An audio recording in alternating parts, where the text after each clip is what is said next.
So this first one's pretty easy. We're looking at 2.34 kilograms per meter cubed. Can you tell me what unit that would what parameter that unit would describe?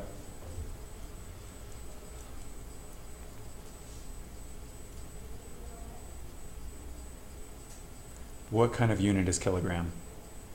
A unit of what parameter? No. Mass, right? And then this is a unit of meter cube, which is what type of unit?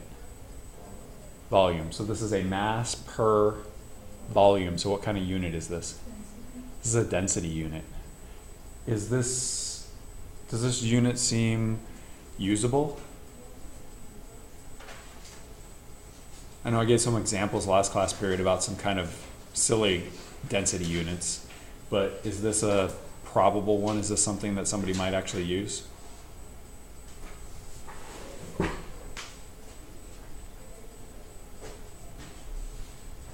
This is something that mining companies would use. So what they would do is they'd take a bucket full of dirt out of a mine and drop it onto a scale. They would know exactly how much dirt there was in cubic meters, and then they would mass out the dirt in kilograms, and they get a density for it. Why would they want to do that? It gives them a very simplistic indication of what might be in that soil. So if the soil turned out to be unusually dense, what might that entail? Maybe there's gold in it, maybe there's silver in it, maybe there's cadmium in it, maybe there's who knows what, but there's a lot of a metal that's pretty dense inside of it. So even if the soil, even if there isn't very much of it, that doesn't matter, because have you guys seen what strip mines can look like? An area in a remote section of some portion of the world that the entire city of the Dalles would fit comfortably in. Like, pick the whole thing up and move it. So think about the entire city dug out to hundreds of feet deep. That's what they do. So even if there's only a little bit of gold in it, it's not a big deal, because they're going to take so much dang soil that it'll be worth it in the end for them. So this one's pretty simple. It's just a conversion over to kilograms. And so I'd put 2.34 kilograms over my meters cubed, and then say meters cubed meters cubed is fine. We need grams, right? So it's for every 1 kilogram, it's 1,000 grams. And then the kilograms cancel out. So I'm just going to multiply this by 1,000, and I end up with 2,340 grams per meter cubed. Is that the correct number of sig figs as I have written there? It is, right? Because since there's no decimal place after the zero isn't significant, so that means I've only got 3 sig figs with that. Okay. How about this furlong and meter thing? Did you guys figure out what a furlong was from that website? 220 yards. Okay, so I have got 9.36 furlongs, and then for every 1 furlong, it's 226? 220 yards.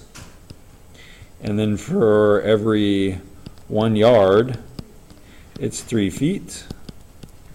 And then for every 1 foot, it's 12 inches. And then for every 1 inch, it's 2.54 centimeters. And then for every 100 centimeters, it's 1 meter. And so if I do it like that, what I'm going to see is my furlongs cancel, then my yards cancel, then my feet cancel, then my inches cancel, then my centimeters cancel, and the only unit I have left is meters, which is good because that's what I was looking for. And do you guys have a value for that? 18? No, It's 1,008.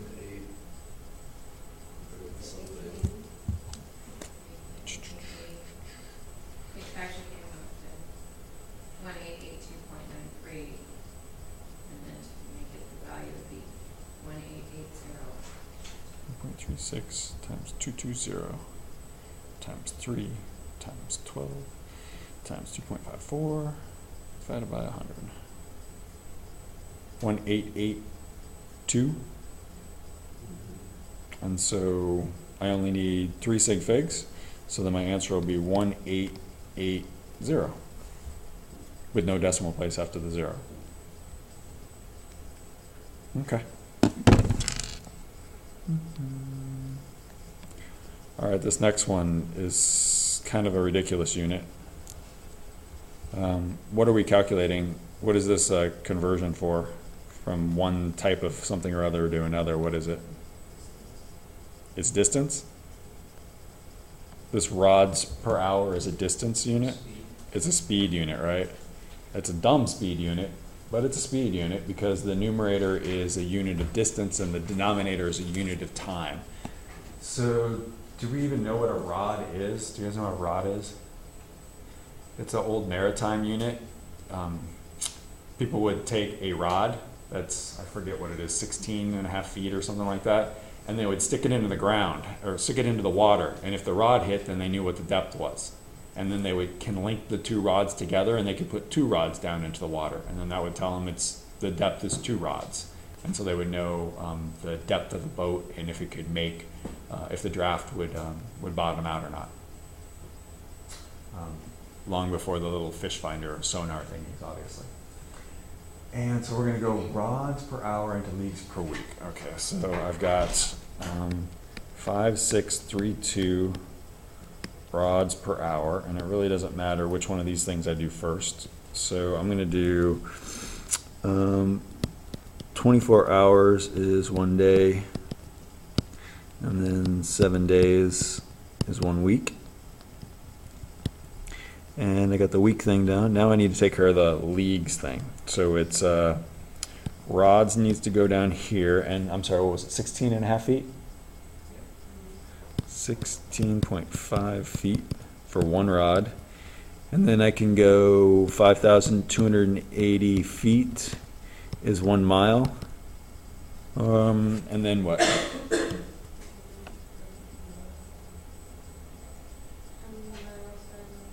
How many miles are in a league? What did you guys find? 3. So then for every 1 mile, sorry, for every 3 miles, it's 1 league. And so then I get my leagues per week. And do you guys have a number?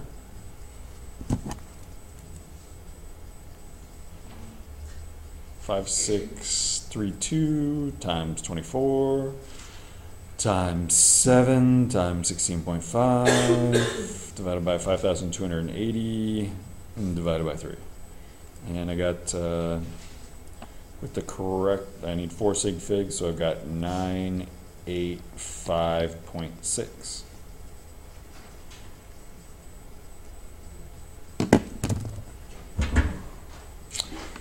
Okay, I want you to rearrange this equation and solve it for temperature Fahrenheit. So what do you do first? Put T,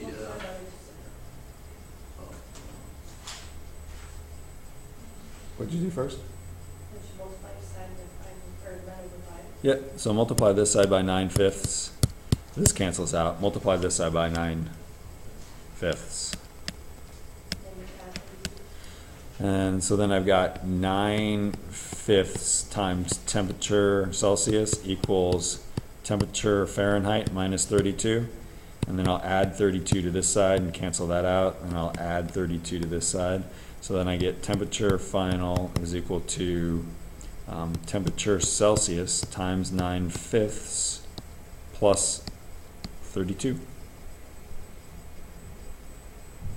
Okay. Let's go ahead and do some conversions now. 100 degrees Fahrenheit, I'm going to turn that into degrees Celsius and degrees Kelvin.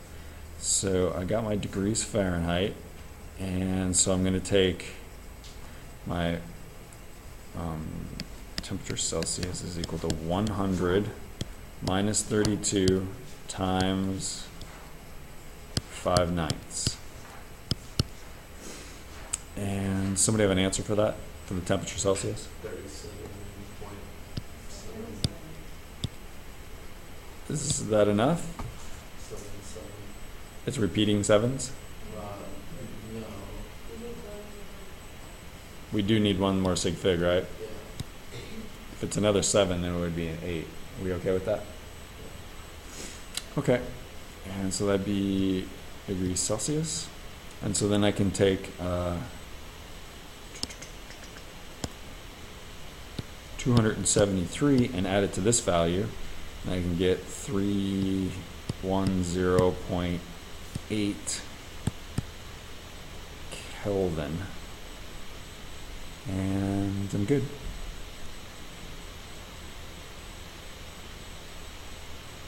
Does this degree Celsius number make sense? Why? It's 0 for Celsius. Okay, what's that got to do with 37 degrees?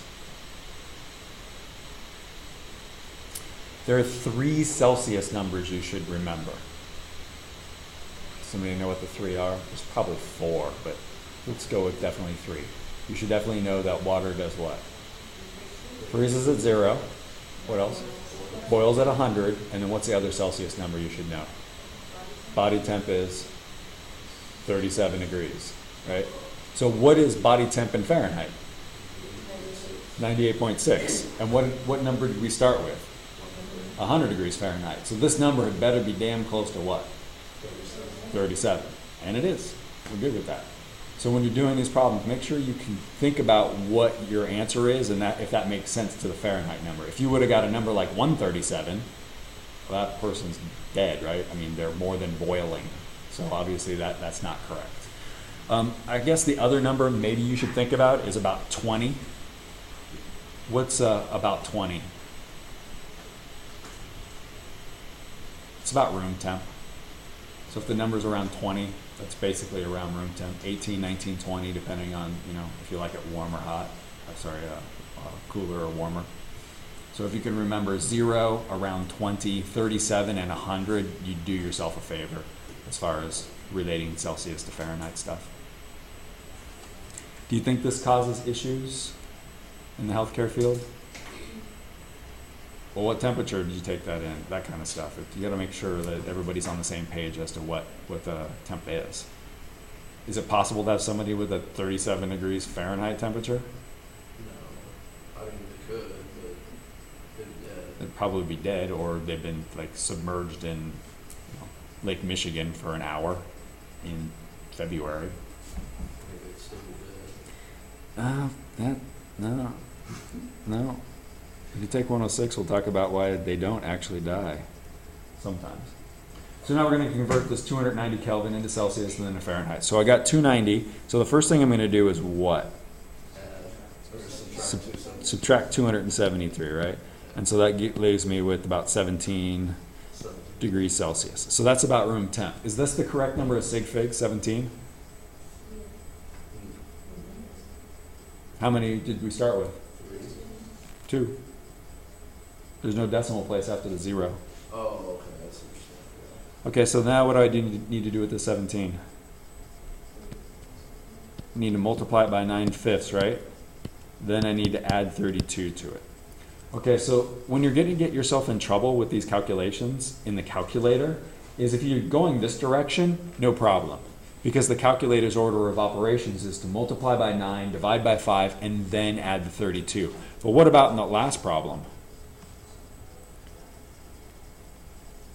What if you straight away punch this into the calculator without these parentheses that I have here? It's going to multiply by 5, divide by 9, and then take away 32.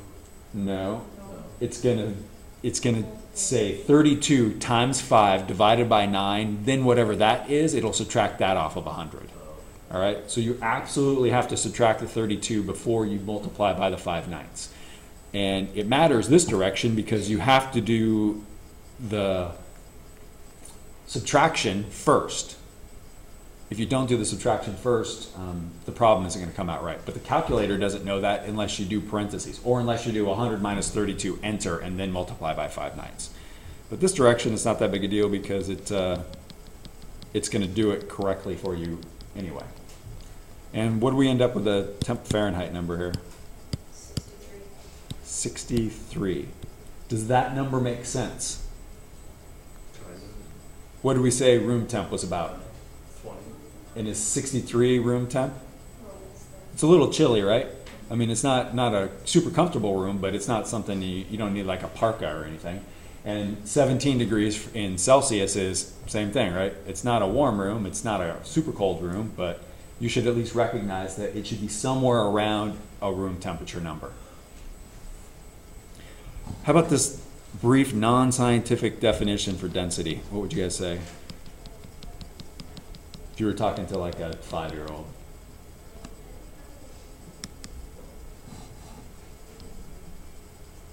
Anybody? What does it mean to you when I have two substances and one substance is more dense than the other? It's more compact. All right, substance is more compact, that's fine. I like to say how tightly packed stuff is. That stuff is tightly packed, that stuff isn't. So gold is really, really tightly packed. Aluminum is not nearly as tightly packed. Balsa wood, is that tightly packed? No, because it floats. Also, it's those tiny little airplanes they make out of the wood, right? And the wood is super light. But what about oak? Is that more tightly packed? Yeah. What do they use to make baseball bats? Not oak. Cedar wood? Nope. Nope. Maybe. Nope. Nope. Anyone? Anyone? They do make them out of aluminum, but that's cheating. Totally different substance. Ash. Ash. They make it out of ash. Ash is an incredibly, well, it's strong. Its biggest characteristic is it can bend and still not break. I mean, they do break all the time, but it can bend and not break. Where if you bend an oak, it's going to splinter on you. And you could use pine because that bends better, but it bends too much, and then it can warp. And it's also soft, so when the ball hits the bat, it'll indent the bat, and we can't have that. So ash is strong enough to not be indented by the baseball when it gets hit, and it's flexible enough to flex, because if you watch a person who's hitting like super slow-mo is hitting a ball, you can see the ball flexing and you can see the bat bending, and so you need it to bend a little bit. And so usually when somebody breaks a bat, it's because they were swinging and the pitcher threw a cutter which moves towards you, and so they are expecting the ball to hit further down the bat, and it moves in on them and hits closer to their hands, and then that's when the bat actually shatters. There's a baseball player who's retiring this year, Mariano Rivera, who's the best closer to ever play. And the teams, everybody knows he's retiring, and the teams are giving him stuff as like a send-off. And when he went to Minnesota, they gave him a rocking chair made out of bats that he had broken as a pitcher. So there are all these broken bats that the Minnesota Twins baseball players had broke while he was pitching, and they kept enough of them to actually put a rocking chair together. They're like, here, old man, kind of thing. It was pretty funny. So for this density one, I'm going to say something like compactness, or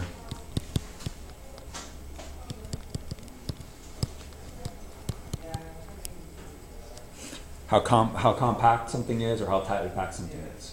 All right, so what's the density of a piece of wood with a mass of, what do we got here? Like 1.2 or something.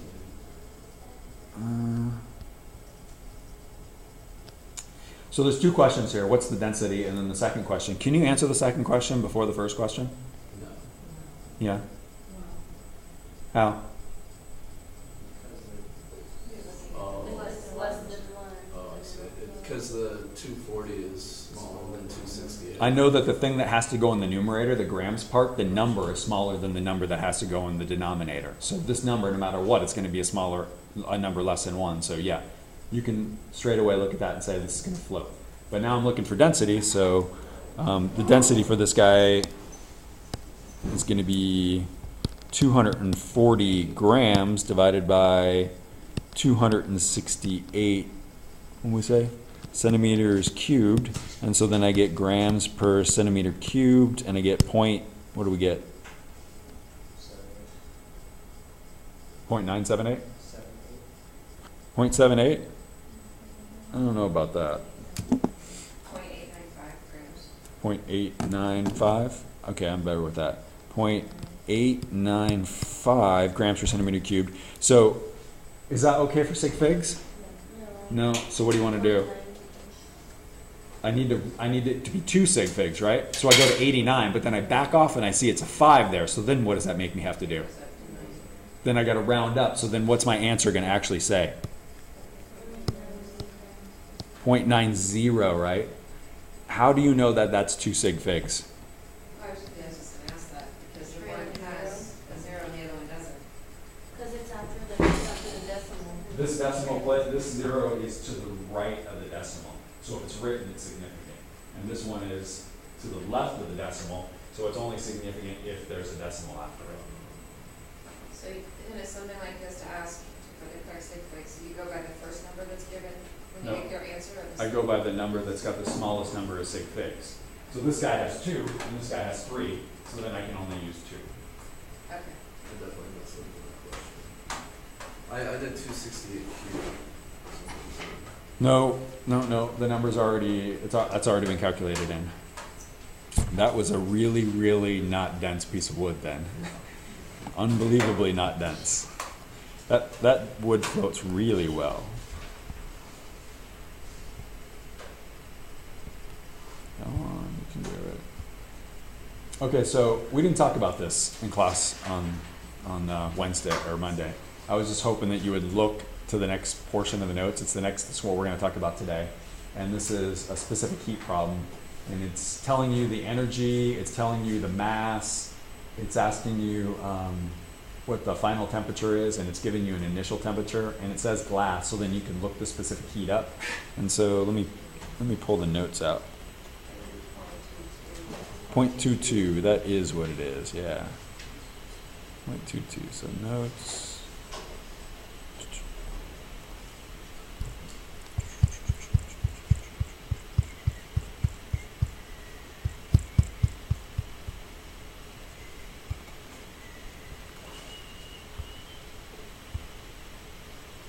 So next page, oh, seriously? How did that happen? The next page in the notes shows this table. The table shows specific heats for different substances, and 0.22, no, that's aluminum. Is glass the same thing? Oh yeah, it is the same thing. All right. Okay, so let's flip back over to that. And if you look on that page for the notes, the equation that it shows for that is Q is equal to MC delta T, and the delta T part equals temperature final minus temperature initial. So in this first equation, what piece don't we already have? No, the specific heat is at 0.22. We don't have the final temp. So in the first equation, what don't we actually know? We don't know the change in temperature. Okay, so what we're going to do is solve for the change in temperature. So what am I looking for? I'm looking for a temperature, right? I'm looking for Celsius. Okay, so if you look in the notes, it says that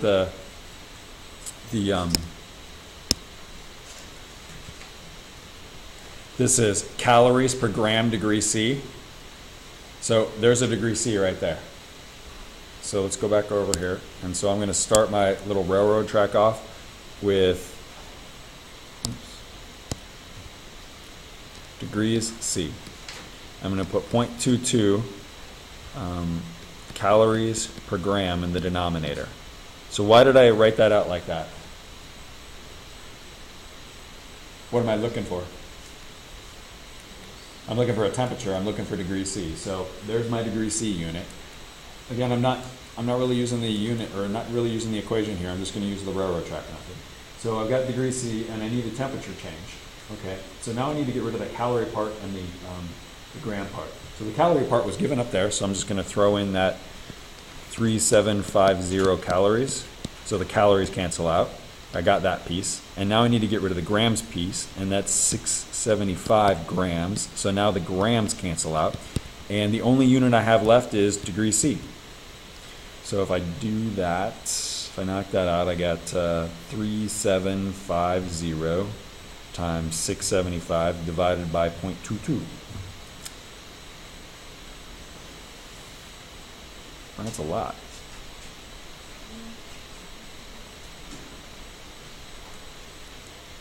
So I end up with 1.1 times 10 to the 7th degrees C. That's a big, huge change in temperature, right? The temp went up a lot. So now I need to calculate out my temperature final, right? This thing right here. So now I've got the change in temperature, and the initial temperature was given at 15. So what I need to do is solve for my temperature final. So its temperature final is equal to the change in temp plus my initial temperature. Does that make sense? I increased the temperature by this 1.1 times 10 to the 7th, but I started at 15 degrees Celsius, so I have to throw that piece in. So then I've got this 1.1 times 10 to the 7th degrees C, and I'm going to add in this 15 degrees C, and what's my final answer going to be for this?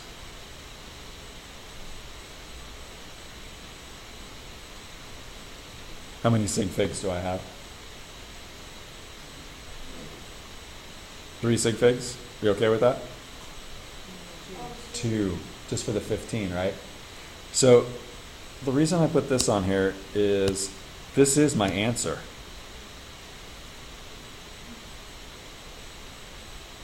I didn't have to add the 15 into it, really. Why?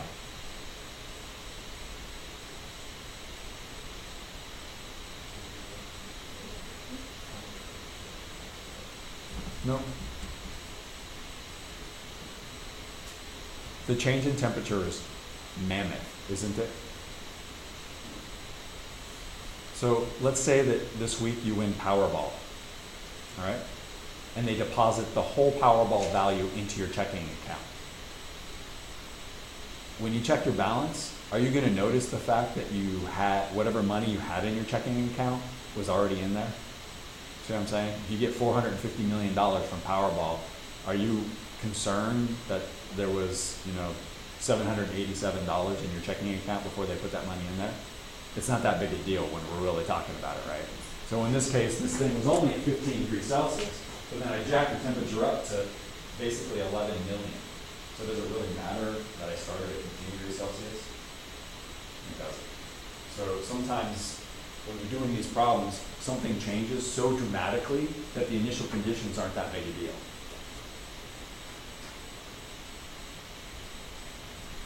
Okay, let's do this VW bug problem. So this is an energy problem. So the things we were talking about with energy were potential energy and kinetic energy. So what we're going to be using is the kinetic energy is equal to 1/2 the velocity, 1/2 mass times the velocity squared. Okay, so I didn't want any values with this. I just wanted some factors. All right, so the way I'm going to do this is I have the bug over here, and I have the truck right here. And so I'm going to have the kinetic energy of the bug and the kinetic energy of the truck. Are we okay with that? What can I do to both of those things already? I'm trying to compare them. So if I'm going to compare these two equations, what's the first thing you should do?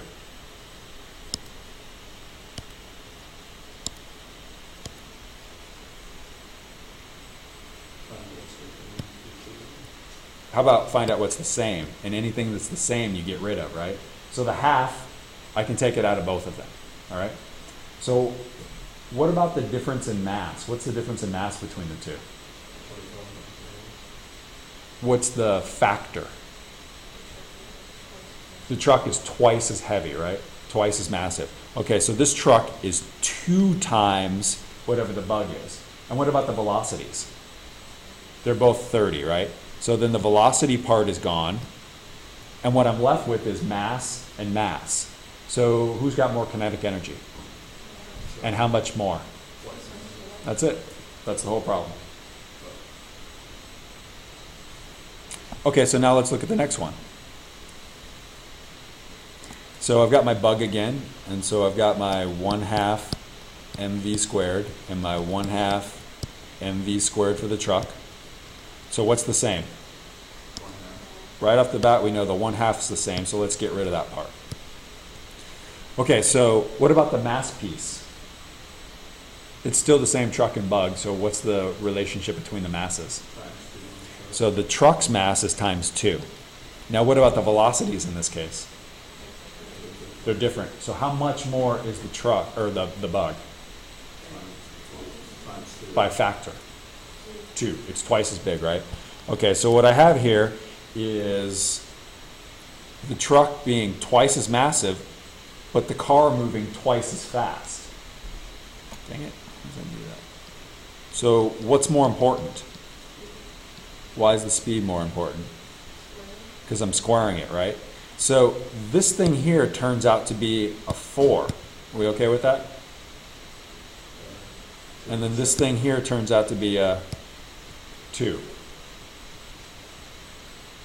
Right? And so what's the difference? Who's got more energy? And by how much? It's twice as much energy, right? So would you want to be, if you were to be hit by a car, would you want to be hit by this VW Bug or that truck? You, in this case, want to be hit by the truck, right? In the last problem, you'd want to be hit by the bug, right? Okay. How about this calorie definition?